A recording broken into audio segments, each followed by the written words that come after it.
बच्चों, देखना सभी लोग। तो अभी मैं क्वेश्चन करवाने वाला हूँ आपको एक, वहां पे बेटा आपको समझ में आएगा कि अगर हम बात करते हैं लोन दिया आपने, तो वो तो कैपिटल नेचर का है, लेकिन उस लोन पे जो आप इंटरेस्ट चार्ज करोगे बेटा, उसका नेचर क्या होगा? तो याद रखना, इंटरेस्ट हमेशा रेवेन्यू नेचर का होता है, क्योंकि इंटरेस्ट से कोई भी एसेट या लाइबिलिटी आपके इफेक्ट नहीं होती, अफेक्ट नहीं होती। ठीक है, ये याद रखना। तो बेटा यहां तक हमारे 6 पॉइंट्स हो चुके हैं। कौन कौन से, जरा एक बार फटाफट हम सब बोलेंगे। पहला पॉइंट क्या था बच्चों? फीस। नंबर 2 क्या था? Fines and penalties. नंबर 3 क्या था बच्चों? एस्चीट्स। नंबर 4 क्या था बच्चों? नंबर 4 क्या था? Income and dividend. Dividend. Okay. Income number and 5 क्या था? Special assessment. और नंबर 6 इंटरेस्ट। नाम याद रखना है, और स्पेशली 2-3 आइटम ऐसे हैं जिनकी डिटेल्स भी याद रखना, जैसे कि एस्चीट और स्पेशल असेसमेंट।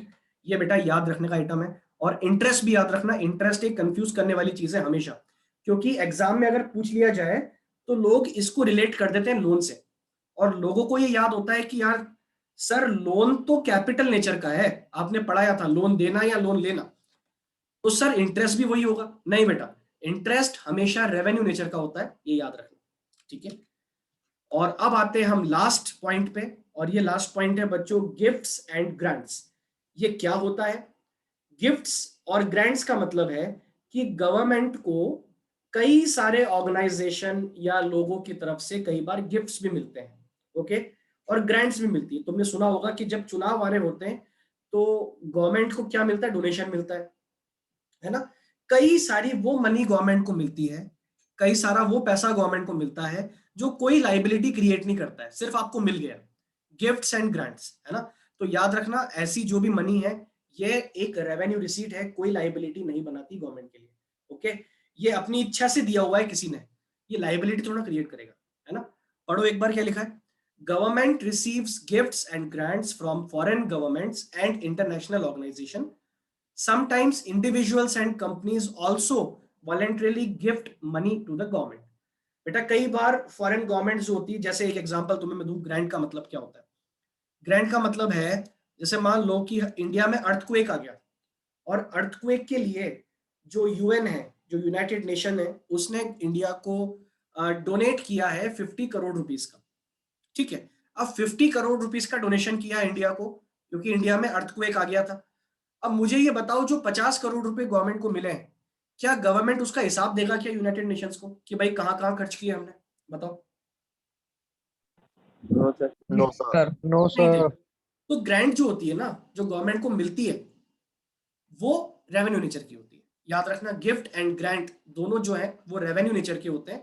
आपको किसी को हिसाब नहीं देना इसका, कोई लाइबिलिटी क्रिएट नहीं होती इससे। ठीक है, तो बच्चों टोटल 7 पॉइंट्स हो गए। मैं फटाफट एक बार रिवाइज करवा रहा हूँ, ये पूरा चार्ट दिखा रहा हूँ मैं, सब लोग जल्दी देख लो एक बार फास्ट।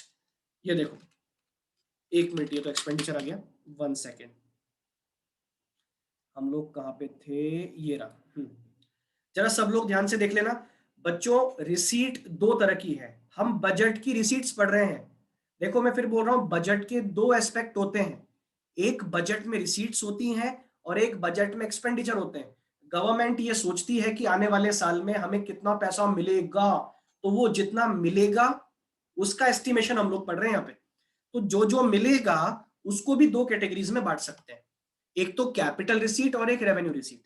कैपिटल रिसीट में क्या क्या आता है मैंने लर्न करवाया था, बोरोइंग्स, इसको क्या कहते हैं बेटा? लोन लेना, है ना, जो आपने लोन ले लिया। ओके, दूसरा रिकवरी ऑफ लोन, आपने किसी को लोन दिया है उसकी रिकवरी कर ली। और अदर रिसीट, अदर रिसीट में दो आइटम थे मैंने लर्न करवाए थे, एक तो होता है बेटा डिसइन्वेस्टमेंट, मतलब sale of public sector to the private sector. Okay, और दूसरा आपका स्मॉल सेविंग्स। टोटल मिला के ये हो गए 1 2 3 4 आइटम हो गए, चार याद कर लो, borrowings, recovery of loan, disinvestment और स्मॉल सेविंग। ये चार तो होते हैं बेटा आपके capital receipt. Okay, revenue receipt में हम लोगों ने पढ़ा कि रेवेन्यू रिसीट भी दो कैटेगरीज की होती है, टैक्स रेवेन्यू और non tax revenue. Tax revenue में दो तरह के टैक्सेस होते हैं जहां से गवर्नमेंट को इनकम होती है, एक होता है डायरेक्ट टैक्स, एक होता है इनडायरेक्ट टैक्स। डायरेक्ट टैक्स क्या क्या होते हैं और इनडायरेक्ट टैक्स क्या क्या होते हैं, दोनों के बीच में डिफरेंसेस क्या क्या है ये हम बड़े अच्छे से दिख चुके हैं। और नॉन टैक्स रेवेन्यू में बच्चों आप लोगों को अच्छे से लर्न कर लेना है, पॉइंट्स लर्न करने हैं, है ना। कुछ पॉइंट यहाँ पे आगे पीछे हो गए, लेकिन आपको याद रखना है पॉइंट थे जो मैं आपको दिखा दूं एक बार वापस से बेटा। पॉइंट थे, यहां से देख लो एक बार फटाफट से। नंबर 1 था फीस, नंबर 2 था फाइन्स एंड पेनल्टीज, नंबर 3 था एस्चीट, नंबर 4 था इनकम एंड डिविडेंड, इसके बाद नंबर 5 था स्पेशल असेसमेंट, नंबर 6 था इंटरेस्ट रिसीव, और नंबर 7 गिफ्ट्स एंड ग्रांट्स। ठीक है, यहां तक सब बच्चों को अच्छे से लर्न हो जाना चाहिए। रिसीट वाला टॉपिक मैंने फिनिश कर दिया है। क्या यहां तक सबको बात क्लियर है? यस और नो? Yes sir. अब बेटा इसकी मैं आपको प्रैक्टिस करवाऊंगा कल, और कल आते ही मैं आपको दिखाता हूं एक बार। कुछ इस तरह से हम लोग प्रैक्टिस करेंगे। मैं आपके सामने कुछ एग्जाम्पल रखूंगा, तो आप लोग मुझे ये बताओगे आइडेंटिफाई करके कि ये रेवेन्यू नेचर की है या कैपिटल नेचर की है, क्योंकि एग्जाम में ऐसा क्वेश्चन डेफिनेटली आ सकता है। ठीक है, तो मैं आपको एक एक आइटम लिख के बताऊंगा इस तरह से, ज्यादा नहीं करूंगा अभी वरना आप लोग स्क्रीनशॉट ले लोगे, बहुत सारे समझदार बच्चे हैं, है ना। तो इस तरह से टोटल 10 to 11 आइटम्स हैं जो मैं एक एक करके लिखूंगा और आप लोगों से पूछूंगा, और आप लोग मुझे बताओगे कि ये रेवेन्यू नेचर का है या फिर कैपिटल नेचर का है। ठीक है, और कल के कल ही हम एक्सपेंडिचर वाला पार्ट भी खत्म कर देंगे, और यहां तक का जितना भी एक बार उसको और रिवाइज कर लेंगे। परसों से हम आएंगे बच्चों डेफिसिट बजट पे, जो हमारा मेन टॉपिक है इस चैप्टर का, जिसमें न्यूमेरिकल क्वेश्चंस भी हैं। ओके, और वो हमारा चलेगा maximum 2 to 3 days, maximum 3 days, और 3 दिन में हम, और अगर देखा जाए तो मोस्ट प्रोबेबली संडे को भी एक्स्ट्रा क्लास लेके संडे तक हम इस चैप्टर को फिनिश कर देंगे। उसके बाद हम लास्ट यूनिट पे आ जाएंगे। ठीक है, तो आज के लिए बच्चों इतना ही रखते हैं। अब हम लोग कल मिलते हैं same time. Okay, thank you sir. Bye sir, thank you sir. Bye बच्चों, bye. Thank you sir. Most welcome, most welcome.